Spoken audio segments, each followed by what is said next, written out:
Today we're getting into the latest Tesla news, including imminent production at their new factories, a cheaper Model Y possibly coming, Tesla's safety report, FSD beta coming to more countries, and more, so let's get into it.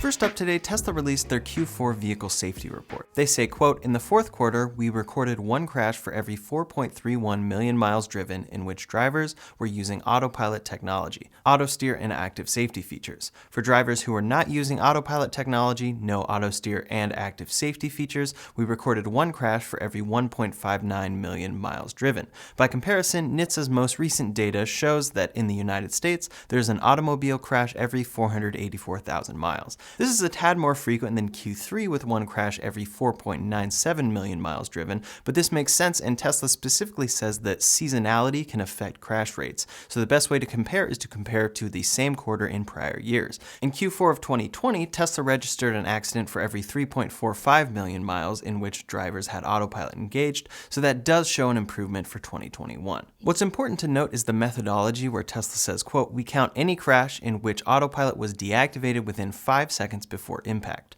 Overall, this means that when you use autopilot, you have a much higher chance of staying safe than if you aren't. One thing to note, though, as pointed out by Electrek, is that, quote, accidents are more common on city roads and undivided roads than on the highways, where autopilot is mostly being used. Either way, we can see Tesla's autopilot system improving in the last year, and it looks good for Tesla's safety as a whole. This doesn't include any data from Tesla's full self-driving beta program, and we'll talk more about the latest updates there in a bit. Next up today, we know that Tesla has been shifting all of their vehicles to AMD Ryzen chips in order to improve on-screen performance. This comes with great improvements to the load times and general responsiveness of the main touchscreen in the Model 3 and Y, but now it is being reported that it does slightly reduce range. In a notice for a customer taking delivery of a Model 3 in Europe, Tesla said, quote, "We have updated Model 3 vehicles to optimize the touchscreen experience with our new car computer. This hardware change requires more power, resulting in a minor drop in range. Your Model 3 range is now 602 kilometers WLTP, 22 kilometers less than originally communicated.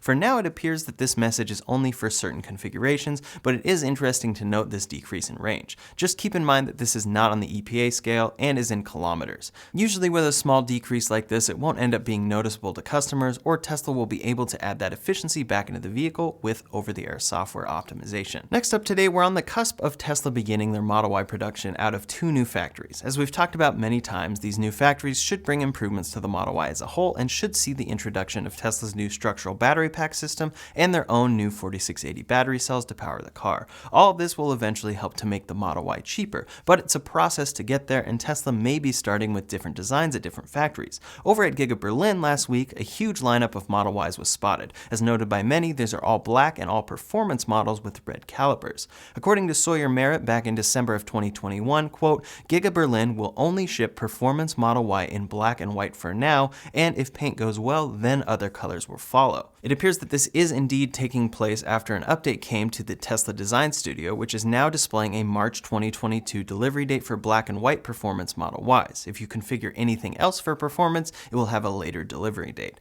This all but confirms the colors Tesla is starting with, as well as the start of deliveries out of Berlin coming in March, starting with performance models. This is how Tesla has shipped all of their cars and continues to do so. The most expensive performance model comes first, then long range shortly after. Now, if you go to the German Tesla website, you might notice that configuring a normal Model Y in black or any other color says February of 2022 for delivery. In that case, it would be imported and could ruin the theory of performance models coming out of Berlin. However, the source code under the page specifically said, quote, "New performance trim launch in Berlin," and Tesla removed that from the site shortly after it was being discovered and distributed online.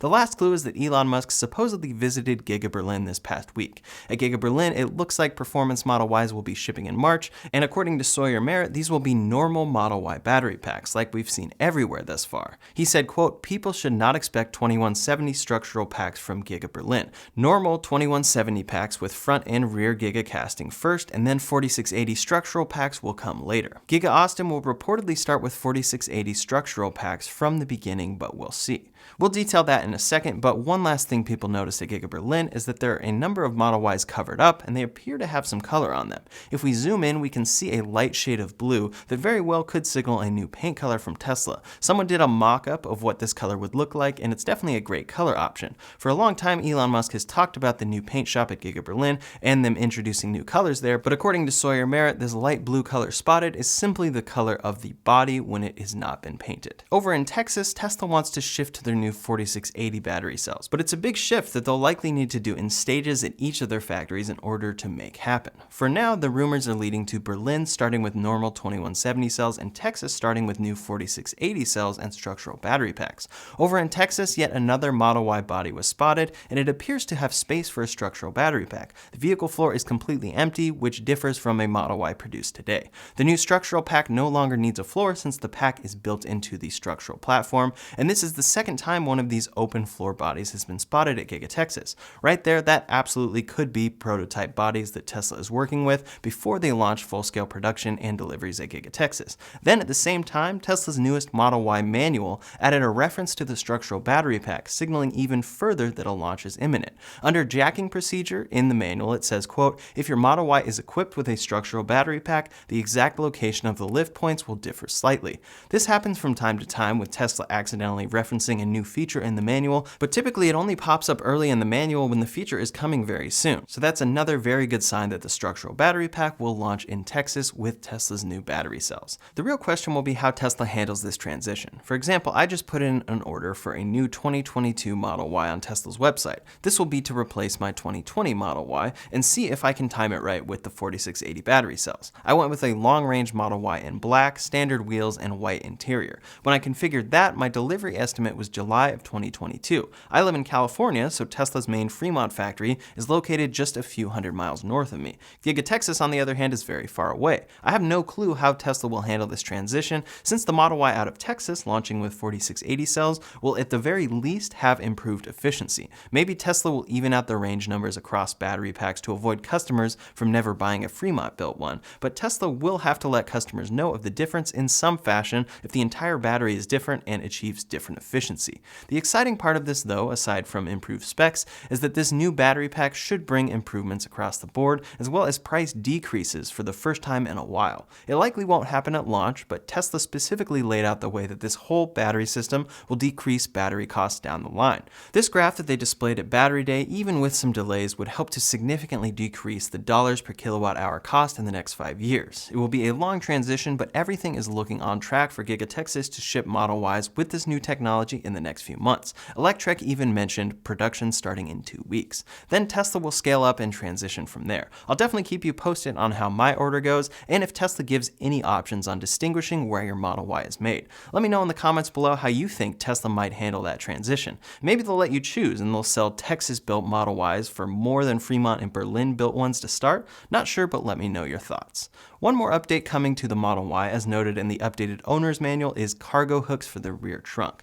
This should come across the board in the near future, but for now it has only been referenced in the Model Y in China. It should allow you to install a cargo net or similar accessory as shown in this picture, but doesn't specifically reference one. This is the second new trunk accessory Tesla is in the process of adding to help secure cargo. At the end of last year, a cargo shelf from Giga Shanghai was spotted on the Model Y, and now the official manual mentions it saying, quote, Model Y is equipped with a parcel shelf that covers the rear trunk cargo. This is useful when you want to conceal valuables, keep the sun away from groceries, or minimize noise from rustling objects. Simply push the shelf backwards to fold it in, and pull the shelf forward to unfold it for use. The North American manual, the manual which mentions the structural pack, does not mention either of these accessories, but Tesla always standardizes their cars out of all factories across the board, so we can expect to see these accessories on all Model Ys in the near future. Next up today, there's been a lot of news going around about the Cybertruck. I think that if you follow Tesla in any fashion or have listened to what I've already said about Giga Texas, it's pretty clear that the Cybertruck is delayed well beyond its late 2021 release date talked about at the announcement event.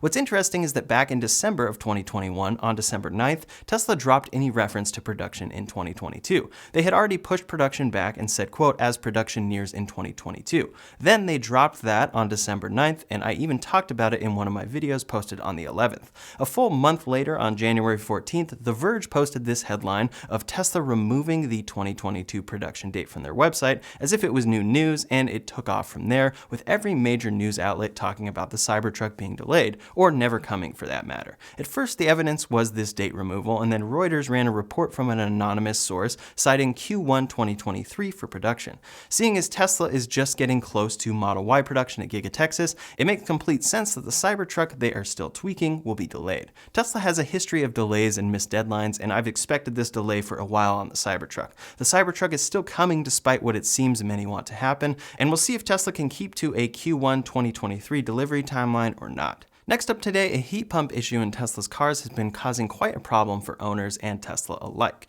In very cold climates, Tesla's heat pump system, optimized for efficiency, has been freezing and causing cold air to be blown into the cabin. Tesla owners online posted about it saying, quote, "Tesla is taking this cold weather climate problem very seriously. They're very worried about the safety of drivers and have definitely prioritized the issue." For the issue itself, reportedly, quote, "One of the observed causes of a climate failure that has been diagnosed is the front air intake flap freezing open and blasting cold air into the system when driving on the highway, which is preventing the heat pump system ability to work correctly." If you're interested in full details, this is a much longer thread, and Elon responded to say, quote, "Great explanation." Now, some fixes have been going out. Elon Musk noted that, quote, "Fixing this is a high priority," and then shortly after said, quote, "Firmware fix to recalibrate heat pump expansion valve is rolling out now. Hopefully this software update is able to fix the issue at hand. The software very well could fix the issues and prevent ice from building up there in the first place, but many believe that it will end up being a hardware issue with the heat pump that Tesla needs to service on many cars.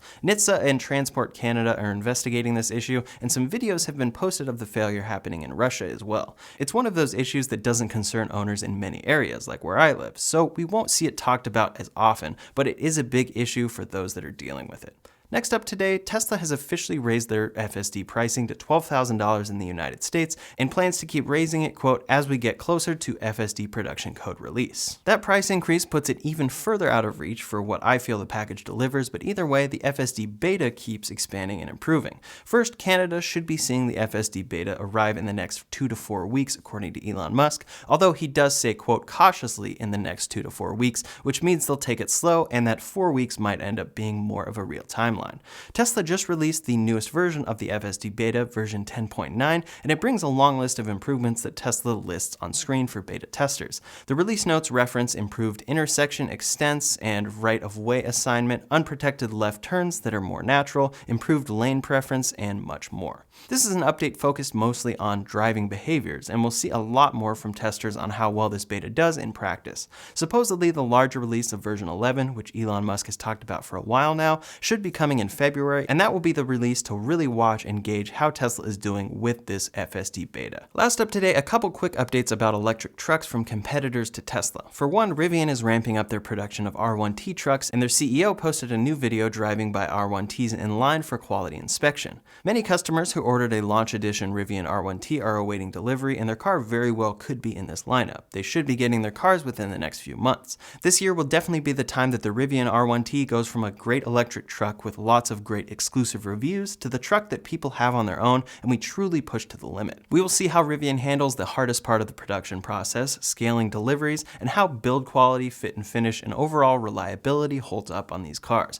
I wish them nothing but the best and really hope that they can deliver these trucks quickly. Their approach is focused on adventure vehicles, and they should fill that market incredibly well. For Ford and their upcoming electric F-150 and more, their market cap topped $100 billion for the first time ever. Many are citing their electric vehicle plans as the catalyst for the stock lately, but as always, it's unclear. Lastly, Bollinger, who has had some very exciting, great-looking EV truck prototypes, has postponed their B1 and B2 vehicles indefinitely. Essentially, this means that they are canceled just for now. Instead, Bollinger will be shifting their focus to commercial EV fleet vehicles and developing a chassis to serve as the foundation for those vehicles. Bollinger took $1,000 deposits for these vehicles in the fall of 2019, and all of that money, about $1 million worth, will be returned to reservation holders. Their CEO said, quote, "We put so much work into the B1. We've been good as a company, pivoting when needed. This is a major pivot, I realize that. I have had months to think about it and accept it. It will be a shock and hard to take. Tesla is now accepting Dogecoin for merch purchases, and some specific niche items are only available for purchase with Dogecoin on their website, like the Giga Texas buckle, Cyber Whistle, and more. This is the first step to Tesla one day accepting Dogecoin for vehicle purchases. That's all the latest Tesla news for today, so in the meantime, if you want to see my full breakdown of the rumors surrounding a Tesla smartphone, you can check out that video linked up here or in the description below. Thanks so much for watching, and I'll see you on the next one.